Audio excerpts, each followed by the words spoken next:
पाटोदी की इस सत्ता संकल्प यात्रा की विशाल जनसभा के अंदर उपस्थित भोपालगढ़ के विधायक पुखराज जी गर्ग साहब, मेड़ता की विधायक इंदिरा बावरी जी, आपके लोकप्रिय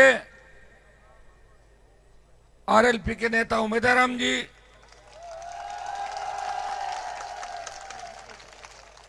यहां के लोकप्रिय नेता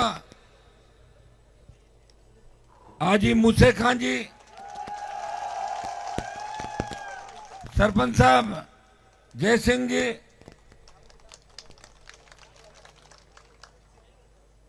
हमारे मुस्लिम समाज के बड़े नेता आरएलपी के रऊफ मेयर साहब,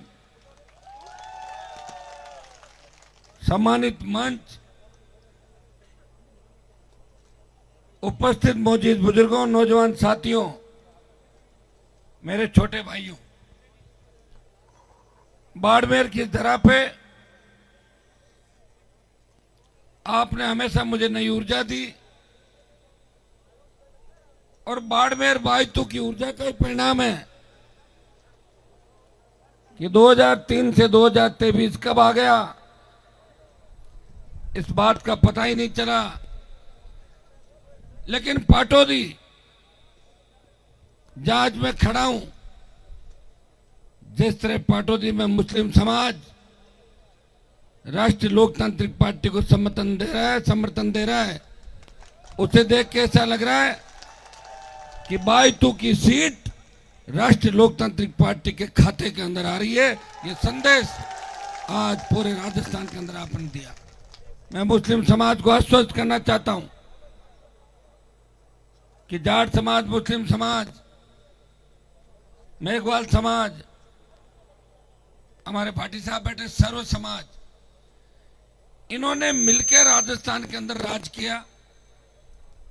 लेकिन कांग्रेस पार्टी ने जब पहली बार बरकतुल्ला जी को मुख्यमंत्री बनाया तो हाजी साहब आप उस बात को याद रखना कि हमारे जाट समाज के नेताओं ने बरकतुल्ला साहब का नाम दिया था, उनके अंदर झगड़ा हो गया था और उनका हमें नहीं बनना, इस बात पे सहमति बनी कि बरकतुल्ला जी को बना दो। हम सब सहमत है, क्योंकि जाट तो आपस में लड़ते रहते हैं, आप जानते हैं इस बात, आपस में लड़ते रहते हैं, किसी भी सहमति बन जाती है। पहला मुख्यमंत्री आपका बना, बहुत बड़ा सहयोग हम लोगों का था।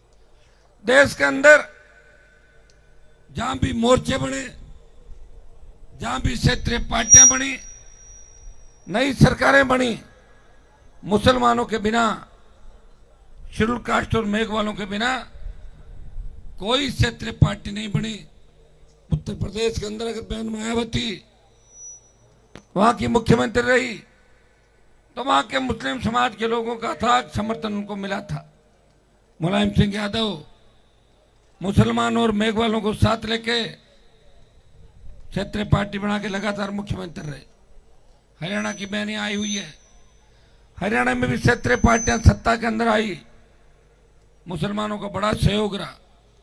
राजस्थान के अंदर कोई क्षेत्रीय पार्टी बनी नहीं, अगर खाता खोला तो राष्ट्रीय लोकतांत्रिक पार्टी बना के आपके भाई ने आपको झंडा भी दिया और डंडा भी दिया। झंडा, ये आरएलपी का झंडा आप दिखा दो, मोदी की सरकार भी डर जाएगी और गहलोत की सरकार भी झंडे से डरती। राजस्थान के अंदर जिस तरह ट्रेन के आगे लाल कपड़ा दिखा दो, ट्रेन रुक जाती, लाल झंडी दिखाते ही। कोई भी तकलीफ के अंदर हो और पता लग जाएगा आरएलपी के झंडे वाले का घर है, मजा ले, उसके सामने को राजस्थान के अंदर देख ले। थोड़ी बहुत तकलीफ आपके अंदर पड़ी होगी, मुझे पता है। जिस बायतू के अंदर मैं खड़ा हूं, बायतू की राजनीति किस तरह चली, बायतू की प्रधान का मामला हाजी साहब ने बताया था। प्रधान कई बार विरोधी भी बन जाते हैं, लेकिन अविश्वास प्रस्ताव के माध्यम से सरकार का दुरुपयोग करके किसी महिला प्रधान को हटाना मेरी नजरों में अनुचित है मैं उसको उचित नहीं मानता। ये हर जगह होता है कि प्रधान विरोधी पार्टियों का बन जाता है। आपके दायित्व के विधायक के साल भर पहले मैं बड़े बड़े भाषण सुनता था। वो कहता था कि मैं राजस्थान के अंदर कांग्रेस सरकार की पुनरावृत्ति कर दूंगा, मैं कांग्रेस की सरकार बना दूंगा। लेकिन मुझे पिछले 1-1.5 महीने से पता लगा, और मैंने कहा भाई तू के एमएलए साहब की तबीयत ठीक है कि नहीं है, दिख ही नहीं रहे, कहां पे हैं?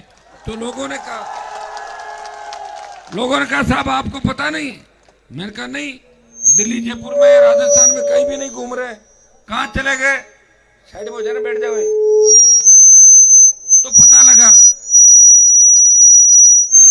कि वो तो बाजू के अंदर गांव गांव गली गली और ढाणी ढाणी घूम रहे, और चाहे काम दिल्ली का हो राजस्थान का, हर उस काम का उद्घाटन कर रहे हैं। चाहे वो 15 साल पहले हुआ था, उसका भी उद्घाटन एक साथ ही कर रहे हैं। ये कितनी विडंबना है। बात कर रहे थे कि हनुमान बेनीवाल को हरा देंगे। अरे हनुमान बेनीवाल को कहां से हरा दोगे? तो भाई तुम्हें उलझ के बैठ गए तुम लोग। मैं तो पूरे राजस्थान के अंदर घूम रहा हूं, तो मैं तो अभी यही तय नहीं है कि मैं खुद चुनाव कहां से लड़ रहा हूं। मैं इस राजस्थान को बचाने के लिए, राजस्थान के किसान और जवान को बचाने के लिए सत्ता संकल्प व्यवस्था परिवर्तन, क्योंकि व्यवस्था परिवर्तन अगर करनी है तो हमें सत्ता का संकल्प लेना होगा, और सत्ता का संकल्प लेके हम चलेंगे।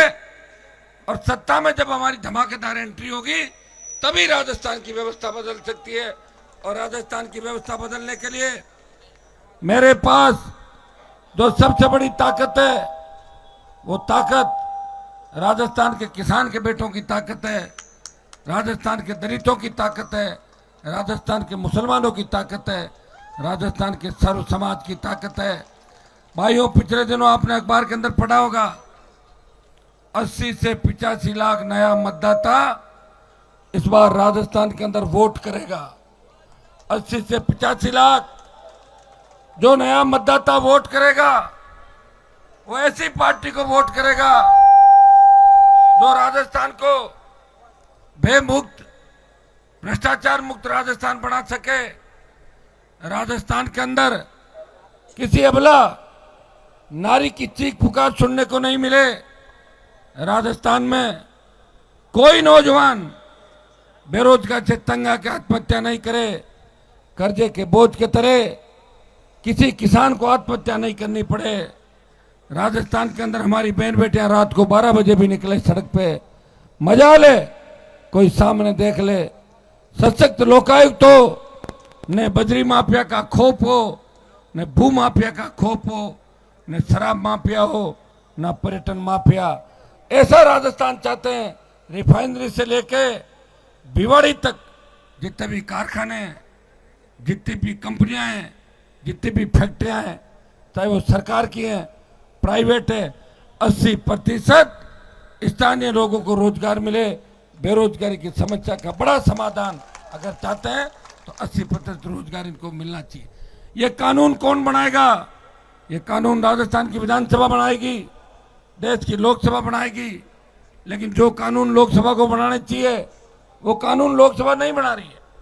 अभी मोदी ने अचानक पार्लियामेंट बुलाई, अगस्त के अंदर लोकसभा थी, हम भागे भागे गए, बोले बहुत कुछ नया होने वाला है। पूरे नेताओं को चिंता थी, पता नहीं मोदी क्या कर दे, कोई भरोसा नहीं मोदी का। कभी 2000 का नोट बंद करता है, कभी चालू करता है, कभी नोटबंदी लाता है, कभी दूसरी बात। हमें तो डर लगता है कि कहीं मोदी ये नहीं कर दे कि जो सोना है वो लोहा माना जाएगा और लोहा है वो सोना माना जाएगा। तो क्या करते उसका कुछ पता थोड़ी है। तो लोग डरे भागे कि मोदी जी चुनाव एक साथ करा रहे हैं, वो बिल ला रहे, ये बिल ला रहे, और लाए क्या? कोई बिल नहीं आया। महिला आरक्षण का बिल आया और उसमें भी राइडर लगाया कि 2026 तक जो हमारी डिलिमिटेशन है, वो फ्रीज है, वो 26 के अंदर डिलिमिटेशन होगा, हमारी जनगणना होगी और उसके बाद महिला आरक्षण लागू होगा। बाद में कब होगा? 26 के बाद पता नहीं कौन रहेगा पता है किस बात का? 26 जिस तरह 100 गहलोत के बोर्ड देखता हूं आजकल, मिशन 30 कहां से आ जाएगा? 23 में तो 67 की पड़ी है, 23 में तो वेंटिलेटर पे हो गहलोत जी। सरकार 2-3 बार गिरते गिरते बची थी, तो कह रहा मैं 30 का विजन है मेरा। अपने आप ऐसे मैं कह दूं मेरा विजन इतने साल बाद का, पता है क्या कब होगा? कोरोना जैसी कोई लहर आ जाए, उसके अंदर कौन चला जाए और कौन रहेगा, इस बात की गारंटी नहीं है। भाइयों, आपने कोरोना का वो समय भी देखा होगा जब 50 लाख लोगों को जान देनी पड़ी। दूसरी जब लहर थी उस समय ऑक्सीजन के अभाव के अंदर, वेंटिलेटर के अभाव के अंदर, रेमडेसिविर आईसीयू के अभाव के अंदर बहुत से नौजवानों ने दम तोड़ दिया था। उस समय लोग एक ही बात लेके आते थे, एमपी साहब हमारे बच्चे को एडमिट करा दो, ऑक्सीजन का सिलेंडर दिला दो। ये स्थिति अगर भयावह स्थिति हिंदुस्तान ने देखी, वो किसका कौन था उसका लिए जिम्मेदार? वो प्रधानमंत्री नरेंद्र मोदी जिम्मेदार थे। भाइयों, जब देश के अंदर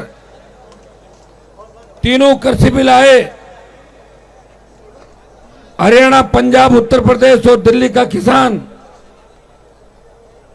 उन बिलों के विरोध में खड़ा था, आंदोलित था, लेकिन राजस्थान के अंदर तीनों कृषि बिलों को लेके कोई विरोध नहीं था। हरियाणा, पंजाब, यूपी के किसान नेताओं ने बात करी, हनुमान जी आप किसान के बेटे हो, अगर आप मोदी का साथ छोड़ दो, एनडीए को छोड़ दो, तो नई ऊर्जा इस किसान आंदोलन को मिल सकती है, घमंडी प्रधानमंत्री का घमंड उतर सकता है। मैंने एक मिनट नहीं सोचा, मैंने कहा कि मेरे त्याग और बलिदान से अगर देश में किसान कौम की जय जयकार होती है तो मैं 100 बार ये त्याग और समर्पण करने को तैयार हूं। मैंने NH 8 को जाम किया और मोदी की परोसी हुई थाली छोड़ के 70 दिन सड़क पे अगर देश का कोई सांसद बैठा, वो नागौर का सांसद था जिसने परोसी हुई थाली को ठोकर मार के किसानों का साथ दिया। जब अग्निपथ आया, अग्निपथ सेना को ठेके पे दे दिया। आप माइक को साइड में खड़े हो जाओ ना, तो आवाज आएगी कहां से? जब सेना को ठेके पे दे दिया, तब देश का कोई सांसद नहीं बोला। तख्तियां लेके कांग्रेस वाले बोले कि हम विरोध करेंगे। मैंने कहा ठीक है, हम अपन सब अग्निपथ का विरोध करेंगे। सुबह जब लोकसभा चली तो मेरे हाथ में तख्ती थी कि अग्निपथ वापस लो, और कांग्रेस वालों का हाथ में तख्ती थी कि सोनिया, राहुल, प्रियंका को परेशान मत करो, इनके खिलाफ जांच मत करो। वो अपनी तख्ती लेके घूम रहे थे और मैं तुम्हारी अग्निपथ की तख्ती लेके, तो लोग अग्नि अकेले पड़ गए, आप तो अकेले कोई है ही नहीं दूसरा, तो मजाक उड़ाएंगे बीजेपी के लोग। लेकिन मैंने जिद्दी हूं, जिद नहीं छोड़ी, लगातार विरोध किया। ऑल पार्टी मीटिंग में, पार्लियामेंट के अंदर और जोधपुर में 2 लाख जवानों की रैली करके ये मैसेज दिया, प्रधानमंत्री जी हम दिल्ली आ रहे हैं, हम वही किसान हैं जिन्होंने आपको बड़ी शहादत के बाद भी झुकाया था। उस समय किसानों का नेतृत्व पंजाब के किसानों ने किया, लेकिन अग्निपथ के किसानों का नेतृत्व इस राजस्थान का जवान करेगा और नागौर का सांसद इस देश के जवानों को न्याय दिलाएगा। परिणाम ये हुआ कि पहले अग्निवीर 25% लेने की बात थी कि 100 जाएंगे, 75 वापिस आएंगे, और हमारे संघर्ष के बाद ये तय हुआ कि 50% अग्निवीर एडजस्ट होंगे और 50% वापिस आएंगे। मैं विश्वास दिलाता हूं कि थोड़ी हिम्मत रखो, एक बार दिल्ली कूच का कार्यक्रम कर लेंगे। मोदी सरकार कितनी डरपोक है, मैं इनके साथ रहा हुआ हूं। ये सड़क पे लंबे टाइम तक जवानों से नहीं लड़ सकते, ये थकाने का काम करते हैं और हम इनको थकाने का काम करते हैं। हमने इनको इनकी ताकत देखी है। भाइयों, हिम्मत रखोगे तो अग्निपथ भी वापिस होगा और एक बार पूर्व की भांति सेना भर्तियां देश के अंदर होगी। देश में किस तरह बेरोजगारी, बेकारी और बढ़ती महंगाई है, कहां विपक्ष से बताओ मुझे, कहीं विरोध हो रहा है सड़कों पे? राजस्थान में आप देखिए, हर पेपर लीक हो रहा है, कहां बीजेपी बोल रही बताओ? एक दिन बयान, बीजेपी के नेता बयानवीर है, बयान देने में एक्सपर्ट है, पहले पेज पे फोटो कैसे छपे, कंपटीशन है उनके अंदर। मैंने उनकी यात्रा देखी, बात करते हैं तो पायलट रस्सा लेके खींच रहे हैं कि रिपीट कैसे होने दूंगा, मैं अंदर हूं भी, मैं जवान हूं, मैं आने नहीं दूंगा कांग्रेस को। खींच के वापस प्रयास भी किया, मानेसर तक ले गए, पार नहीं पड़ी। हम भी उसमें उनका सहयोग कर रहे थे। बीजेपी के 72 के साथ आरएलपी के 3 थे और 19 उनके थे। हमने सोचा सचिन पायलट लड़ाई लड़ेंगे, लड़ नहीं पाए। गहलोत की छतरी के नीचे आके चुपचाप बैठ गए। कई दिन मुझे गुमराह किया, अपन मिलके लड़ेंगे, हनुमान जी मिलके लड़ेंगे। वो कब लड़ेंगे ये तो पता नहीं, लेकिन मैं तो लड़ ही रहा हूं राजस्थान के अंदर। ये जो पार्टी बनाई भाइयों, पार्टी बनाने में बड़ा जोर आता है। मैंने बड़े बड़े नेता देखे जो मेरे साथ 13 के अंदर संघर्ष कर रहे थे। महल की महारानी चौक जी को कहना चाहता हूं, कहाँ चले गए सारे भागे, छोड़ गए सब, मुझे अकेला ही खड़ा हूं। ये बोतल का जो चिन्ह आपको दिया है, ये चिन्ह ऐसे नहीं मिला। चिन्ह एक बार मिला था, लेकिन कांग्रेस बीजेपी ने बोतल का चिन्ह छीन लिया। टायर पे 24 बीजेपी वालों को लाद के मैं दिल्ली छोड़ गया 24 जनों को, और तब मुझे चिन्ह मिला बोतल का। ये चिन्ह इस देश के अंदर चर्चा में है। देश के अंदर अब जब भी बात चलती है, पहले कोई मानता ही नहीं था कि राजस्थान में भी कोई तीसरी पार्टी है क्या। ये तो आप कब पूछोगे जब दिल्ली के आसपास के लोगों से बात करो। अभी बाड़मेर खड़े हैं, यहाँ तो पाकिस्तान नजदीक है, बॉर्डर है बाड़मेर पे। तो भाइयों, हनुमान बेनीवाल ने संघर्ष किया, उसका परिणाम ये निकला कि जितने भी उपचुनाव हुए राजस्थान के अंदर, हर जगह आरएलपी ने अपनी उपस्थिति दर्ज कराई। पंचायत पालिका चुनाव से लेके हर संघर्ष में आरएलपी के हमारे तीनों विधायक विधानसभा के अंदर, और एक सांसद इस लोकसभा में राजस्थान की, चाहे ईआरसीपी की योजना, राष्ट्रीय सिंचाई परियोजना घोषित करने की बात हो, चाहे राजस्थान को विशेष राज्य का दर्जा देने की बात हो, दलितों पर बढ़ते अत्याचार, बढ़ते अपराध और बढ़ती बेरोजगारी की बात हो, उसने हमेशा राजस्थान की पैरोकारी करी। उसने हमेशा राजस्थान का मान और सम्मान बढ़ाया। अब यह बात चली दिल्ली के अंदर कि आरएलपी को रोकना जरूरी है, इसलिए मोदी हर 3 और 4 दिन के अंदर राजस्थान आ रहे हैं। भाइयों, राजस्थान वो कांग्रेस के डर से नहीं आ रहे हैं। कांग्रेस तो जा रही है राजस्थान के अंदर। कहाँ आ रही है कांग्रेस, बताओ मुझे, कौन सी सीट पे आ रही है? जिस बाजू में खड़ा हूं, बाजू में मुकाबला कांग्रेस आरएलपी का नहीं है, बाजू में मुकाबला आरएलपी और बीजेपी का मुकाबला है। कांग्रेस 3rd नंबर पे बाजू के अंदर। इस बाड़मेर की 7 सीटें अगर आप मजबूत रहे तो राष्ट्रीय लोकतांत्रिक पार्टी बाड़मेर की 7 सीटें जीत सकती है, क्योंकि जो नया वोट जुड़ा 80-85 लाख राजस्थान के अंदर, इस बार वो आरएलपी को वोट देना पसंद करेगा। वो इन दोनों भ्रष्टाचारी पार्टियों को वोट देना पसंद नहीं करेगा। वो इन पार्टियों को वोट इससे नहीं देगा कि अशोक गहलोत का बयान आया कि वसुंधरा ने मेरी सरकार बचाई। ये मिलाजुली का खेल है। मिलाजुली के खेल को खत्म कौन करेगा? ये नौजवान करेगा। नौजवान हर क्रांति का नायक है। मंगल पांडे, तांत्या टोपे से लेके भगत सिंह तक जो कुर्बानियां नौजवानों ने दी, उसके कारण ही आज खुली हवा के अंदर अपन सांस ले रहे हैं। भाइयों, मुझे पूरा भरोसा है कि इस बार बहुत बड़ा बदलाव राजस्थान के अंदर होगा। पिछली बार 80 लाख वोट हम सब लोगों ने मिलकर लिए थे। एक 39 पे कांग्रेस थी, एक 36 पे बीजेपी थी, 80 लाख पे हम थे, जिनमें मैं तो 57 पे लड़ा था, तो 9 लाख के आसपास ही था। लेकिन 57 पे लड़ा हुआ आदमी, गठबंधन अगर राज्य स्तरीय पार्टियों से नहीं होता है तो 200 पे लड़ेगा, और जब वो 200 पे लड़ेगा तो कितना वोट मिलेगा, इसका अंदाज आप उपचुनाव का रिकॉर्ड निकाल कर देख सकते हो। वोट बढ़ा है, घटा नहीं है। जिस तरह मुस्लिम समाज का समर्थन मिल रहा है, जिस तरह मेघवाल समाज का समर्थन मिल रहा है, जिस तरह सर्व समाज का समर्थन मिल रहा है, ये तय है कि कांग्रेस और बीजेपी में से एक पार्टी को 3रे नंबर पर धकेल देंगे राजस्थान के अंदर। ये मैं विश्वास के साथ इस पाटौदी की धरा पे आपको कह के जा रहा हूं। बायतू तो निकल गई, बहुत बड़े मार्जिन से जीत रहे हो बायतू की सीट, क्योंकि आम आदमी वोट डालेगा। और जैसे ही आचार संहिता लगेगी, तब मंत्री जी को गांव में जाने से डर लगेगा, पुलिस साथ नहीं जाएगी। अभी तो पुलिस डर लग रहा है। आचार संहिता और मंत्री जी की रखवाली तो मुझे करनी पड़ रही खुद को ही। मैं सोचूंगा मंत्री जी का किसी ने घेराव कर दिया, मेरे पत्थर फेंकवाए, जैसे अगर और किसी ने भाई दाव कोई बीजेपी वाला फेंकवाते तो बदनामी किसकी होगी? मेरी। इसलिए मैं ध्यान रखता हूँ कि खुद ही कहीं पत्थर फेंकवा के लोगों के बीच आके नहीं कहते अरे मैंने ठोक्यो रे ठोक्यो। तो मेरे को इस बात की और चिंता रहती है। अरे ध्यान रखना, पत्थर मत फेंकना, वो पत्थर खुद ही फेंक के ऐसा काम कर सकता है। ध्यान भी रखना, कोई पत्थर फेंके भी नहीं, जैसे ही निकले निकाल दो धीरे धीरे धीरे धीरे धीरे। कितना ध्यान रखता हूँ आप बताओ मुझे? मेरा ध्यान तो ईश्वर रखता है। उस समय कितनी बड़ी घटना हुई, अगर हमारे बच्चे आमने सामने लड़ लेते, मर जाते, कलंक किसके लगता? मेरे कलंक लगाना चाहते थे कौन? मुख्यमंत्री। आपका मंत्री उनकी टूल बना, इनके कंधे पे बंदूक रख के वो हनुमान बेनीवाल और किसान के बेटों का शिकार करना चाहते थे कि नहीं चाहते थे? लेकिन मैं उनकी इस पॉलिटिक्स को समझ गया, 2-3 शीशे फूट गए, चल दिया। लेकिन मेरे शीशे फोड़ने वालों को आप जानते हो, दंड जरूर मिलता है। वो दंड अभी बाकी है, मिल जाएगा, उसकी चिंता आप क्यों कर रहे हो? वो चिंता तो मैं खुद कर रहा हूँ।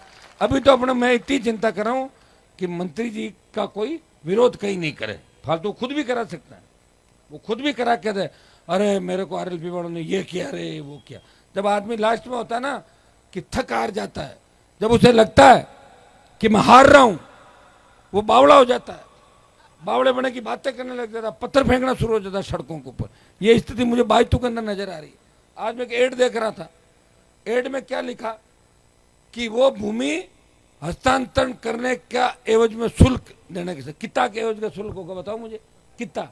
2 लाख, 3 लाख, 5 लाख, कितना? इतना बड़ा एड।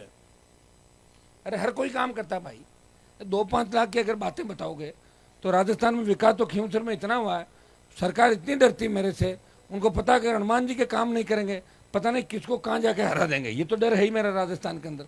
तो मेरा कागज जाता है, कोई गांव से फोन आया, बोले साहब जरूरी बात है। मैंने कहा क्या बात है? सड़क बन तो गई। बोले नहीं नहीं बात पूछनी, मैं कहीं पूछनी है कि सड़कें 2-3 एक हाथ निकल गई, तो मैं ऊपर बना दो एक दूसरे के, 3-4 बना दो साथ, बढ़िया है ना भाई। उसमें पहले वाले में कम होगा, मोटाई ज़्यादा हो जाएगी, तो मेरे को तंग क्यों कर रहे हो? निकल की तो अच्छी बात है, बना दे, कह देंगे इंजीनियरों को कि सड़क के ऊपर सड़क बना के और जहाँ 375 है उसको 5.5 मीटर चौड़ा कर दो। मैं चिंता की क्या बात है? आपको विकास देखना है, क्यों से चलो। मैं देख रहा था बोर्ड बढ़ता बायतू, हाँ बायतू बढ़ गया, बायतू में नशा बढ़ गया, अपराध बढ़ गया, अपराधी बेखौफ घूम रहे हैं बायतू के अंदर। आप मुझे बताएं कि बायतू के किसान के बेटे का पुलिस एनकाउंटर करती है।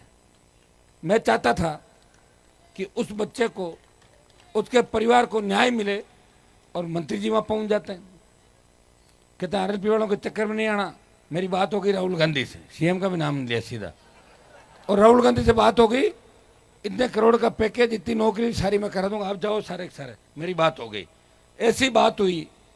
आपको भी पता क्या बात हुई थी? अगर आरएलपी वहां रहती, अच्छा परिवार और दूसरे लोग सहमत नहीं हो तो बीच में जबरदस्ती एंट्री थोड़ी कर सकते भाई, परिवार को सहमत करना जरूरी होता है। उन पुलिस वालों को भी सलाखों के पीछे डलवाता मैं, जिन्होंने गलत तरीके से एनकाउंटर किया था। ओम प्रकाश, क्या नाम दो? ओम प्रकाश का एनकाउंटर किया। वो पूरी कहानी मेरे समझ में आ गई। वो सरेंडर करना चाहता था, उसने हाथ खड़ा किया और पीछे से गोली मारी। जो हाथ खड़ा किया उसके हाथ में लगी, और जो बैठा था उसके यहाँ गोली लगी। आप बताओ, ये सीधा सा फर्जी एनकाउंटर था। वो इतने फर्जी था कि फर्जी एनकाउंटर करने वालों के हाथ पांव फूल गए थे और इधर उधर से प्रयास करे थे कि हनुमान जी की सेना वहां नहीं आ जाए। मेरी सेना तो तैयार खड़ी थी, बैठे थे लोग बाग, लेकिन बीच में मंत्री जी आ गए, सेटलमेंट करा दिया जैसी उनकी आदत है। अभी बीच में एक बात और चली, तुम्हें पता नहीं है, मंत्री जी बीजेपी की ओर जा रहे थे बीच में, जैसे ही हमारे वाली ज्योति गई, रुको एक मिनट, जैसे ही ज्योति गई तो ज्योति ने कहा कि मैं अकेले नहीं आऊंगी, मैं 6-7 को साथ लाऊंगी, बाड़मेर से भी लाऊंगी, क्योंकि इनको भी, ये भी ईडी के रेडार पे है। पंजाब से जो पैसा वसूल के लाए थे, पैसा कहीं रखा हुआ है, पैसा खुद के पास तो है नहीं, छापा पड़ जाए, वो कहाँ रखा हुआ है वो ईडी को पता है। उनको परेशान किया, परेशान करते मंत्री जी परेशान हो गए। कोई बड़ी बात नहीं कि चुनाव से पहले झंडा बदल जाए और विधानसभा सीट भी बदल जाए और लोकसभा के अंदर कैंडिडेट हो जाए, बाद में विधानसभा तो लड़ेंगे, हो सकता है इधर उधर हो जाए 50-60 किलोमीटर, कोई पता नहीं चलता। राजनीति के अंदर मेरा पता है कि मैं आरएलपी का झंडा लेके आपके बीच हूं। आरएलपी पार्टी तमाम जगह चुनाव लड़ेगी, और हनुमान बेनीवाल जो कथनी और करनी के अंदर जिसका अंतर, जो कथनी करनी जिसकी एक है, मैं चाहता मैं कभी का मंत्री बन जाता, 2003 में बन जाता। मुझे खाली वसुंधरा के पास जाके यस मैडम ही तो कहना था, क्या कहना था बताओ मुझे? गहलोत को पॉलिटिकल पापा कहने वाले, बीच में नाराज, फिर राजी, ऐसे जितने भी लोग हैं राजस्थान के अंदर जो गहलोत को पॉलिटिकल पापा एक नहीं कई लोगों ने बनाया था, उनका सबका ऑपरेशन इस बार राजस्थान के किसान के बेटे कर देंगे और ऐसा इलाज करेंगे जिसका अंदाज भी नहीं। क्यों? लोकतंत्र के अंदर सबसे बड़ी जो चोट होती है वोट की चोट होती है। पंचायत चुनाव के अंदर दूसरे समीकरण होते हैं, लेकिन बायतू में तो आपने अच्छा चुनाव लड़ा बायतू गीड़ा के अंदर। और हमें तो ये खुशी है कि राजस्थान में कोई व्यक्ति पार्टी बना के आया तो सही आपके बीच। क्या 70 साल इंतजार कर रहे थे कि रथ जो खड़ा है, ये रथ आपका रथ है, ये किसानों का रथ है, ये जवानों का रथ है। जब ये रथ चलेगा इसमें कोई बड़े नेता देश के नहीं बैठेंगे, बीच के बच्चे भी बैठेंगे, कोई भी बैठ सकता है रथ में, फोटो खींचा के टाटा बाय बाय कर सकता है। ये आपके लिए लाया हूं। कोई ये नहीं कहे कि बाढ़ राजस्थान में कांग्रेस बीजेपी दो ही चल रही है। राजस्थान में किसानों का आशीर्वाद से बनी, जवानों के संघर्ष से बनी, और तब के 25 साल संघर्ष करके जिसने आपके लिए लड़ाई लड़ी, सत्ता छोड़ी, जो भगत सिंह की भूमिका के अंदर लड़ा देश के अंदर, वो व्यक्ति आपको हर वो चीज देना चाहता है तो कांग्रेस बीजेपी से ज्यादा हम लोग कर सकते हैं। लोग ये भी कहेंगे कि हनुमान जी हेलीकॉप्टर कहाँ से ला रहे हैं? हेलीकॉप्टर किराए ला रहा हूँ, और कहाँ से? कोई उठा के थोड़ी ला रहा हूँ किसी का, तो किराए ला रहा हूँ। किराया कौन दे रहा है? ये लोग दे रहे हैं कि नहीं दे रहे हैं? अभी ये इतने सारी हजारों की तादाद में आप आए हो, मैंने कोई गाड़ियाँ थोड़ी लगाई थी, अपने आप आए कि नहीं खुद की गाड़ियों से? तो ऐसे ही चल रहा हूँ मैं तो लगातार। 20 साल हो गई। अगर मैं आपके मंत्री जी की तरह व्यापार करता, भारतमाला पूरी पूरी मंत्री जी ने अपने क्रेशर से बना दी और अभी टूट गई। मंत्री जी चिंता मत करो, अब की मैं सरकार के अंदर आऊँगा, सारी जांचें कराऊंगा और आपको वो परेड भी कराऊंगा, पैदल परेड। आप चिंता क्यों कर रहे हो? अब मजे आपने जितने लेने थे वो मजे आपने ले लिए। अब की बार आपका पाला हनुमान बेनीवाल से पड़ा है। और अगर मेरी बात नहीं मानो तो बीजेपी के उन बड़े नेताओं से पूछ लो जिनकी तूती बोलती थी, मैं उनके पीछे पड़ा और जेल की सलाखों के अंदर डलवाया। बाद में जमानत पर छूट गए, मैं नहीं कह सकता, वो तो कोर्ट है, जमानत ले ले किसी की भी। लेकिन जिसका पीछा किया दिन में तारे दिखाए। मुझे अच्छी तरह याद है पथराव के बाद समय किन किन के पथराव हुआ था, कौन क्या था। बाद में समीकरण चेंज हो गए सारे, अकेला ही लड़ रहा था। भाइयों सरकारों से लड़ना बड़ा टेढ़ा काम है। कहने को तो लोग ये कहते हैं कि हनुमान बेनीवाल कांग्रेस पार्टी से मिला हुआ है, कोई कहते बीजेपी से मिला हुआ है। अगर मैं कांग्रेस से मिला हुआ होता तो आपके मंत्री जी तो वैभव गहलोत का प्रचार कर रहे थे गली गली। उस समय हनुमान बेनीवाल बीजेपी के वोट की अपील कर रहा था और गहलोत के बेटे को जोधपुर के अंदर जाके हराया। मिला होता तो कैसे हराता बताओ मुझे? ठीक है ना? हाँ, गुड़ा मलानी के अंदर आप कह सकते हो कि मैं थोड़ा सा मिला हुआ था किसी से। मिला हुआ कैसे था? बुजुर्ग आदमी थे, दया आ गई मुझे, अरे यार छोड़ो मत करो रैली, रैली करता तो बाबा जी यहीं रह जाते आपके। रखा नहीं। मैं दयालु व्यक्ति हूँ।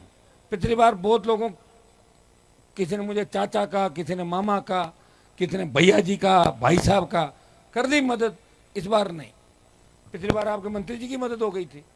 उमेद राम जी तो बाद में कैंडिडेट आए थे, मेरा ही फार्म तैयार था बाइतों के अंदर और मैं भर के चला जाता तो क्या होता आप बताओ? पिछली बार हो जाता ना मंत्री जी। तो मंत्री जी का ये मंत्री पद है, ये मेरा ही दिया हुआ मंत्री पद है, खुद का नहीं है। नेता तो वो होता है जो विरोधी से बात नहीं करता, विरोधी के घर जाके अपना काम निकलवा लो और बाद में ये कह दो मैं उसको कुछ नहीं मानता। कहने से होता नहीं, बाद में चुनाव वापस आने वाला। अब की बार बता देगी बाइतों की जनता कि हनुमान बेनीवाल अपनी बात पे। कैलाश जी की मदद भी क्यों करी? मेरे दोस्त हैं, उमेश जी के सामने 3rd नंबर रह गए थे, मुझे खुद को बहुत पीड़ा है। 3rd अपने कहते ना भाई अरे छोरो 3rd आएगो, 2nd तक तो फिर ठीक है। गठबंधन किया, बाड़मेर की सीट मुझे दी। मैंने कहा मैं क्या करूंगा, टायर पे पता नहीं बाड़मेर वाले वोट देंगे कि नहीं देंगे। पहले तो बोतल पे लिए थे अपने सारे बाड़मेर के वोट, चिन्ह समझ में आएगा कि नहीं आएगा। नागौर में तो फिर भी समझा दूंगा घूम घाम के। थोड़ा सा राजनीतिक समीकरण बाड़मेर में अलग है थोड़ा सा, क्योंकि यहाँ निर्दलीय भी बराबर टक्कर में रहे कई बार बाड़मेर में। तो भाइयों मैंने कहा कि चिन्ह आप अपना, बीजेपी चिन्ह अपना रखे, कैंडिडेट मेरी पसंद का रखे। कैंडिडेट आपके मंत्री जी को बना दिया दिल्ली वालों को, और वो दिल्ली गए जीत के मंत्री बन गए। मेरा उनसे कोई वेरभाव नहीं है, मेरी दोस्ती उनसे, लेकिन राजनीति में दोस्ती नहीं होती। अब आमने सामने संघर्ष होगा। आरएलपी इस प्रदेश की तमाम सीटों पर चुनाव लड़ेगी और जिनको मैंने परखा है अगर मेरी परख गलत रही तो आप जान सकते हो, कभी गलत परख मैं करता भी नहीं। मुझे पीड़ा होती है, चिंता होती है कि आपके जो कृषि मंत्री बाड़मेर से आते हैं, जब किसान आंदोलन चला था एक दिन भी इनको नहीं बुलाया माइक पे। एक दिन मोदी ने कभी बुला के नहीं कहा कि आपका मंत्री कौन है। काश उस नीति के अंदर हमारे बाड़मेर के किसान नेता को भी बिठाते, उनसे किसानों से बात करते। इनको तो छिपा के रखते थे पीछे। मीटिंग कौन करता था? पीयूष गोयल। पीयूष गोयल क्या किसान है क्या? वो तो व्यापारी आदमी है। तोमर साहब, फलाना साहब। तो फिर हम लोग ऐसे ही हैं क्या? 52 से लेके आज तक पहला मोदी का मंत्रिमंडल है जिसमें हमारे समाज का एक भी कैबिनेट का मंत्री नहीं है भाइयों। इससे बड़ी विडंबना नहीं हो सकती, इससे बड़ा धोखा नहीं हो सकता। ये मैं मेरी पीड़ा बता रहा हूं, मैं किसी का विरोध नहीं कर रहा हूं। लेकिन 52 से लेके आज तक 70-75 साल के अंदर जिस समाज ने बड़ी कुर्बानियां इस देश के अंदर दी, जिनकी तूती बोलती थी, आज उनको कहां ले जाके छोड़ दिए। फिर बीजेपी के चक्कर में नहीं आना है। हाँ, अगर मोदी की सभा हो और किसी का मन हो कि चाय नाश्ता करके आना तो करके आ जाना, मैं मना नहीं करूंगा चाय नाश्ते के लिए। लेकिन मोदी का भी इलाज करना है और गहलोत का भी परमानेंट इलाज करना है। एक ही ध्यान में रखना है कि हमें आरएलपी को सत्ता के शिखर पे पहुंचाना है। मैं आपको विश्वास दिलाता हूं, जो जोश भरतपुर के अंदर है, भरतपुर के लोग, राजा महाराजा भरतपुर वाले, तो हमारे तो राजा हुए भरतपुर धौलपुर, कुछ राजा हुए थे, गीत ही उनके गाते हैं। अभी जब छात्र संघ चुनाव बंद हुए, कोई नहीं बोला छात्र संघों के लिए कि चुनाव कराओ। एक व्यक्ति लड़ाई लड़ रहा था, हनुमान बेनीवाल, वो विश्वविद्यालय का अध्यक्ष रहा हुआ है। जब बच्चों ने कहा भाई साहब लड़ाई लड़ो, सब लड़ाई खत्म हो गई, बीजेपी वालों ने मना कर दिया, कांग्रेस वाले जिनका संगठन है मना कर रहे हैं, आप चुनाव कराओ।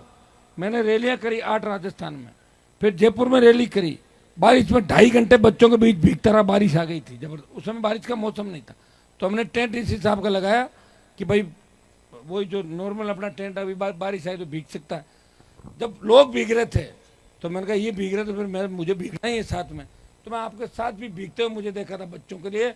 और मैं विश्वास दिलाता हूँ कि कोशिश करूंगा कि आचार संहिता से पहले पहले छात्र संघ चुनाव की घोषणा हो। मेरी तरफ से मैं प्रयास कर रहा हूँ, लेकिन जैसे ही मैं प्रयास करता हूँ रस्सा लेके कई लोग खींचते हैं, चुनाव नहीं होने चाहिए, नहीं तो हनुमान जी की बात रह जाएगी। अब खुद तो कुछ करते नहीं और मुझे कुछ करने नहीं देते।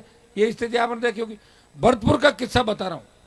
भरतपुर में मैं 8 घंटे लेट था और 5000 लोग इंतजार कर रहे थे। 8 घंटे थे। भरतपुर के लोग कभी इंतजार नहीं करते। और वो मारवाड़ के किसी नेता का शायद उन्होंने मीटिंग भी भरतपुर के अंदर नहीं कराई होगी। शेखावाटी, बीकानेर डिवीजन और बल्लभ नगर, कोटपुतली तक राष्ट्रीय लोकतांत्रिक पार्टी ने अपनी मजबूती 2018 के अंदर दिखाई है। पाकिस्तान बॉर्डर से लेके दिल्ली, हरियाणा, पंजाब का बॉर्डर और मध्य प्रदेश और आपका गुजरात के बॉर्डर तक आरएलपी जवानों किसानों की पहली पसंद है। आदिवासी से लेके शेड्यूल कास्ट से लेके सर्व समाज इस पार्टी को सत्ता के अंदर देखना चाहता है। लेकिन मुस्लिम और मेघवाल अगर मजबूती से जुड़ गए तो सीटें आएगी 125-30। सीट कहाँ से आती है? वोटों से आती है। ये बने ना हम लोग। उमेदवार राम जी ने बीजेपी को 3rd नंबर डाला। ये पुखराज जी घर हमारे भोपालगढ़ से हैं। कहाँ गए पुखराज जी? खड़े हो तो पुखराज जी का भाषण रह गया था, थोड़ा जल्दी में था ना, तो अभी और वापस दिला दूंगा, दोबारा लाऊंगा इनको, ठीक है। पुखराज जी भोपालगढ़ से विधायक बने, इंदिरा जी मेड़ता से बनी, उमेश जी बढ़ते बढ़ते रहे, फिर मैं बना। खींवसर के अंदर पूरी सरकार मेरे खिलाफ थी, छोटा भाई चुनाव जीत गया। लोग ये भी कहते हैं कि तो परिवारवाद की बात करते हैं, नहीं करता। अगर मैं मेरे परिवार से चुनाव नहीं लड़ाता तो खींवसर की सीट कांग्रेस के खाते में चली जाती।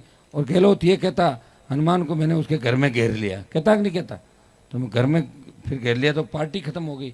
पार्टी को जिंदा रखने के लिए ये परिवारवाद के आरोप भी मैंने सहन किए, क्योंकि मेरे परिवार के बिना उस सीट नहीं निकलती और पूरी सरकार मेरे सामने लड़ रही थी।